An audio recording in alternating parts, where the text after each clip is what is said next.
Hey girlfriend, so we're just going to get right into this video of how I make the fullest, flattest, fastest frontal wigs, y'all.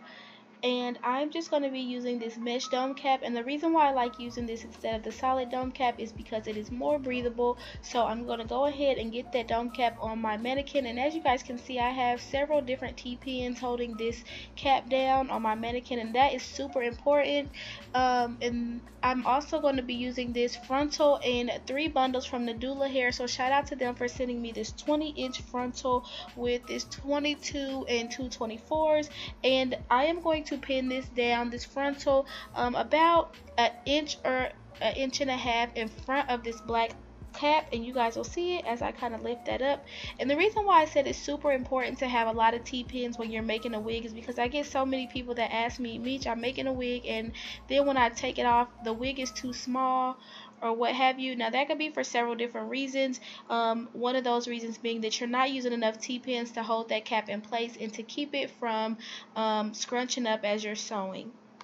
Okay, so I'm just going to go ahead and start sewing this frontal down. Now, as you guys can see, before I start sewing this down, the frontal is already flat. This back part of the frontal, it already should be laying flat and pulled tightly with these T-pins into place. So like, you know, if you're sewing it on your client's head and you're going to have them hold the sides and pull it down flat, it's the exact same concept. So the back part of this frontal already needs to be laying flat, and I'm going to use this T-pin as a guide. I'm going to start in this middle and I'm going to sew it down to the right side, and then I'm going to do the exact same thing on the other side. Now, as you guys can see, when I'm sewing this frontal on, I'm not making big large gaps. I know a lot of people do that, and if you prefer to do it that way, that's completely fine, but I like to kind of sew close together on my frontals, and again, that's so that I don't have any bunching or anything whatsoever, and that will also allow this wig to last as long as possible.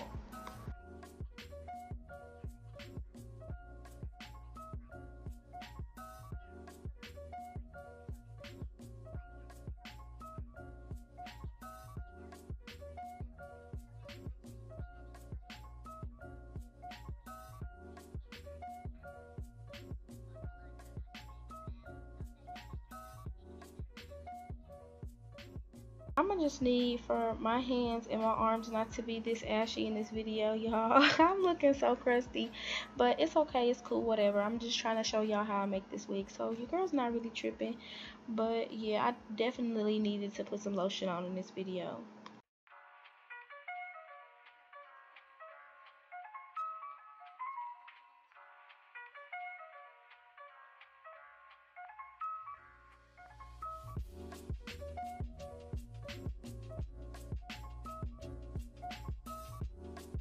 Okay, so here I'm just taking one of the 24-inch bundles, and I meant to say that the frontal is 18 inches, so I apologize for that, but nevertheless, I'm going to take this bundle, and this hair is so beautiful, you guys, and I'm going to start to unravel it. Now, as you guys know, when the bundles are rolled up, they are like doubled, and I'm gonna leave it that way. You guys will see as I take my needle and I stick it through the very end of this bundle, and I'm going to start sewing it in that way, and that's because I'm going to double my track so that it doesn't take me forever to sew this wig. But I'm also going to show you guys a method of how to make this super flat even with your wefts doubled. And this is just me showing you guys one more time of me using the needle and sticking it through both ends of the wefts.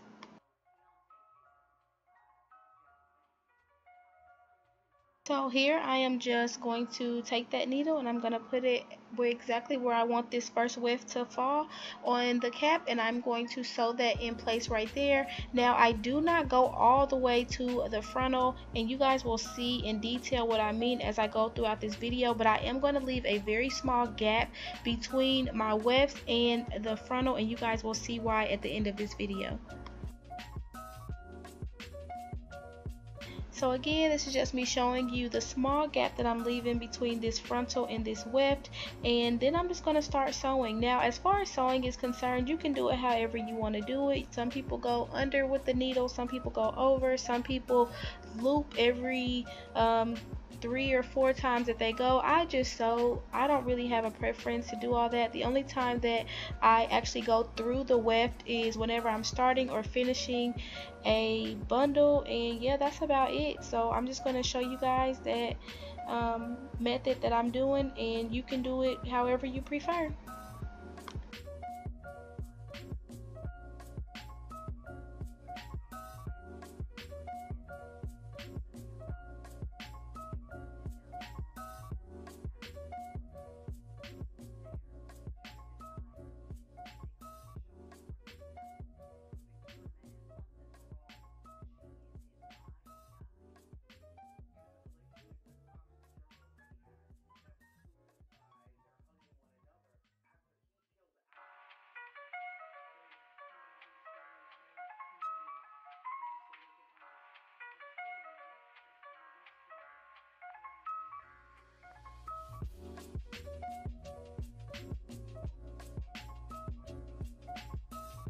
So here I'm just running out of thread, so I'm going to go ahead and use my needle, and I'm going to knot my thread so I can go ahead and cut that off. Now I usually knot it about 2 or 3 times, and right here I couldn't use my scissors because I didn't know where they were, so I did just use an eyebrow razor. But whatever you use, be careful. So whenever I'm sewing, when I get to the end of a row, I go ahead and I only start sewing one of those wefts. So remember that the weft is doubled. I only start sewing the one weft that is the closest up against the cap, and I leave the other one hanging, and you guys will see why. And that's because it allows me to make a more flawless flat flip whenever I flip my bundles, because I'm not cutting my wefts. For one, that is going to decrease the shedding, and for two, that's going to make the process go much quicker. So I'm going to show you guys 3 or 4 times, I believe, in this video the exact step of me flipping this weft, and every time I flip a weft, I'm just going to keep on sewing. Also, just like I showed you guys in this clip, don't forget to leave that small space. Like, you don't have to sew the weft all the way up to the frontal. You can if you want, but don't forget that if you're going to do this method.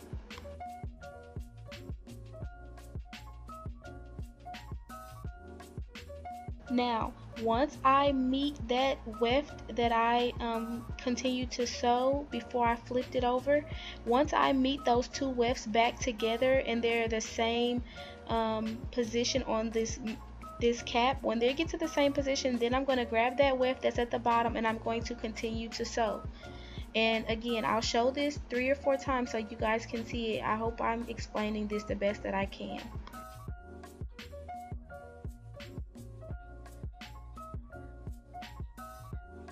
And again, this is me sewing only one weft, and that's going to be the weft that's closest to the cap. So I'm going to continue sewing that one, and I'm not going to keep sewing the one that's on top of it. And then I'm going to get to where I want it on the cap, and when I get close to the frontal, not when I get all the way to the frontal, but when I get close to the frontal, I'm going to go ahead and I'm going to flip that weft over, and I'm going to start going back the other direction. Now, you can always write the lines and everything on your cap if you want to, if that helps. I've been doing this for a while, so I can pretty much eyeball it at this point. And again, I'm going to just flip this weft and I'm going to continue to sew, and I'm just going to do this, and once I meet it up with the other weft that I didn't sew, then I'm going to grab that weft and I'm going to continue sewing along. Now, if you guys have any questions, make sure that you ask them in the comments below. I think I do show this one more time in this video just in case you didn't get it the first 2 times.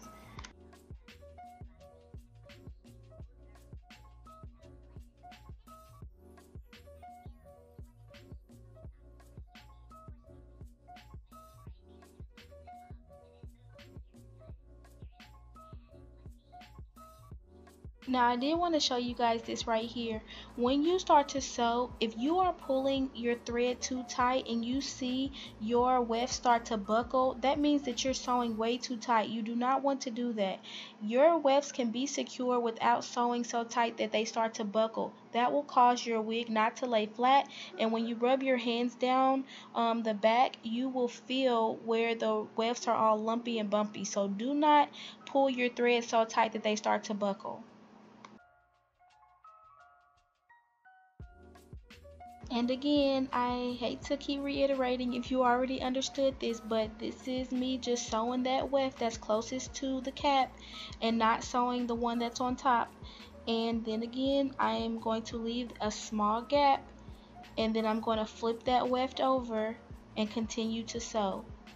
And I'm going to pick up that other weft as soon as they meet up at the same position.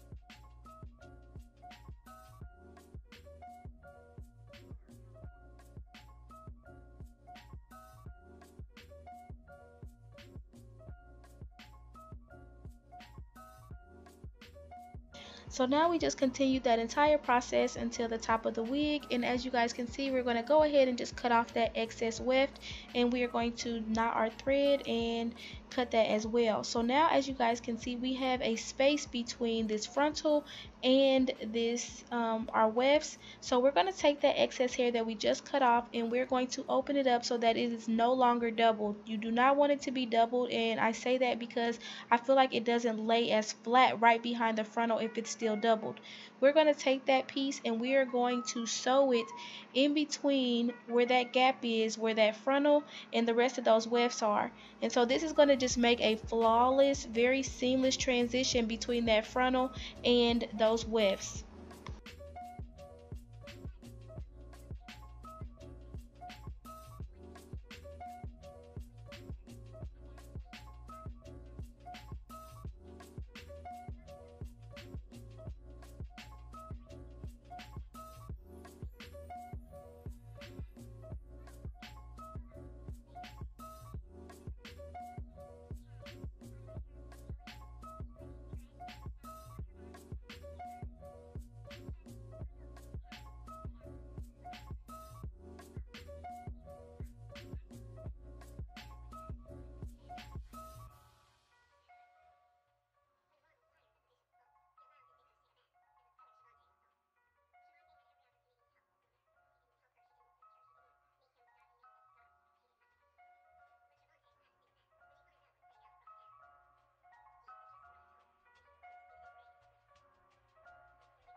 So here, as you guys can see, I'm just going to start pulling this hair back into a ponytail and just laying it as flat as possible so you guys can just see how flat this is and there are no lumps or bumps or anything. And I did stuff all 3 bundles plus that frontal in here just in case anybody wants to know. So yeah, this is how this turned out. I hope you guys enjoyed this video. Thanks so much for watching. Please do not forget to like, comment, subscribe to my channel, and I will see you guys in the next video, which will be me installing and styling this wig. I love you guys. Oh yeah, and don't forget to cut that piece that's underneath your wig, as you guys will see me do. And the reason why I'm cutting it and leaving a little bit of space between the thread and a little bit of leftover cap is because I don't want it to start to unravel or anything as this wig ages. I don't want this thread or anything to start coming loose, so I am going to leave a little bit of space. You don't want to cut right directly on top of that thread. So yeah, thank you guys so much for watching, and shout out to Nadula once again for this hair. Bye.